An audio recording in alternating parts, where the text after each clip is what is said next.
ఇక్కడ నేను నా లైఫ్లో జరిగినటువంటి ఒక ఇన్సిడెంట్ చెప్తాను హనుమాన్ వల్ల. నేను కొన్ని డేస్ బ్యాక్ మా ఫ్రెండ్ వాళ్ళ ఇంట్లో హనుమాన్ సుందరకాండ పారాయణం చదువుకుంటున్నాను అని చెప్తే వెళ్ళాను.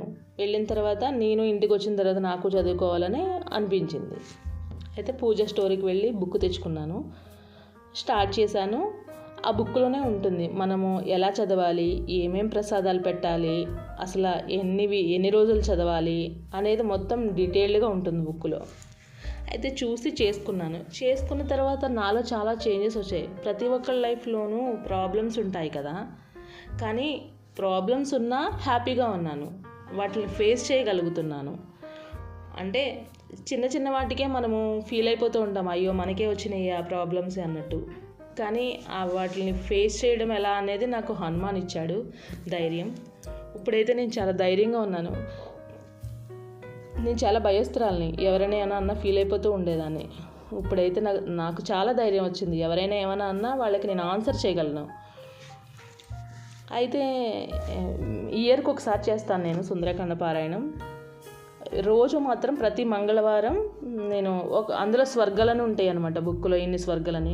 ఒక్కో స్వర్గం ఒక్కో వీక్ చదువుకుంటూ ఉంటాను. మధ్యలో బ్రేక్ వస్తే ఏ స్వర్గ దగ్గర నుంచి ఆపామో మళ్ళీ అక్కడి నుంచే కంటిన్యూ చేస్తాను.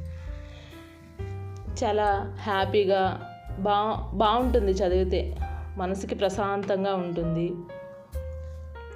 మీరు కూడా చదువుకోండి, హ్యాపీగా ఉండండి.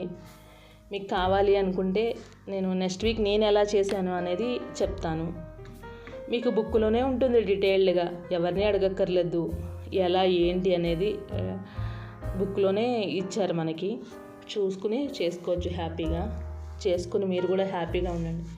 ప్రాబ్లమ్స్ అనేవి ప్రతి ఒక్కరికి ఉంటాయి కదా, మనీ పరంగా కావచ్చు, హెల్త్ పరంగా కావచ్చు, కానీ వాటిని మనం ఫేస్ చేయగలగాలి. ఆ ధైర్యం మనకి హనుమాన్ ఇస్తాడు. ఇక్కడ నేను ఈవినింగ్ చాయ్ పెట్టుకుంటున్నాను. మీరేం చేస్తున్నారండి? మీరెలా ఉన్నారు? నా వీడియోస్ నచ్చుతున్నాయా? నచ్చితే కనుక షేర్ చేసి, లైక్ చేసి, సబ్స్క్రైబ్ చేయండి, అందరికీ ఫార్వర్డ్ చేయండి. ప్లీజ్ సపోర్ట్ మీ. నేను కొత్తగా ఛానల్ స్టార్ట్ చేశాను కదా, నన్ను సపోర్ట్ చేయండి. వీడియో స్కిప్ చేయకుండా చూసినందుకు థ్యాంక్ యూ. అందరూ గోరింతకు పెట్టుకున్నారా? ఆషాఢ మాసం, అందరికీ ఆషాఢ మాసం శుభాకాంక్షలు. వరలక్ష్మి వ్రతానికి షాపింగ్స్ అయిపోయాయా అందరివి? ఇక్కడ నేను దోశ బ్యాటర్కి గ్రైండర్ వేస్తున్నాను, అయిపోయింది పిండి. అందుకని చెప్పి ఒక్కరోజు మీకు పడితే వీక్ అంతా వస్తుంది కదా టెన్షన్ లేకుండా. మళ్ళీ మార్నింగ్ టిఫిన్స్ అంటే హడావుడైపోతుంది. అందుకని ఇక్కడ నేను గ్రైండర్ వేస్తున్నాను. ఇదే అండి నా హనుమాన్ స్టోరీ. మీకు కానీ నా పూజ కానీ నేను చెప్పింది కానీ నచ్చితే లైక్ చేయండి.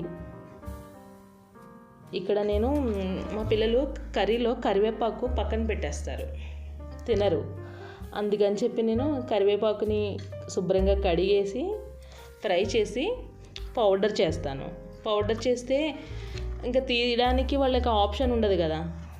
అది కర్రీలో మనం ఏ కర్రీ చేసి నేను అన్ని కర్రీస్లోనే వేస్తాను. కరివేపాకు బదులు కరివేపాకు పౌడర్ వేసేస్తాను. ఏవి మిక్స్ చేయను, ఓన్లీ కరివేపాకు మాత్రమే కడిగేసి ఫ్రై చేసి మిక్సీ బట్టి కంటైనర్లో వేసి స్టోర్ చేసుకుంటే ఫ్రిడ్జ్లో పెట్టుకుంటే 1 వీక్ వస్తుంది.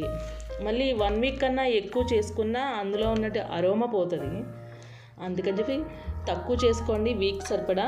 వీక్ అంతా వేసేసుకోవచ్చు హ్యాపీగా. వాళ్ళు కూడా ఇంకా తీయడానికి ఆప్షన్ ఉండదు, తింటారు. మీరు ఇలాగే చేస్తారా?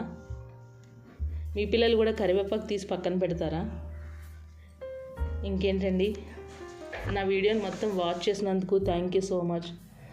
అందరూ గోరింతకు పెట్టుకున్నారా? ఆషాఢ మాసం కదండి.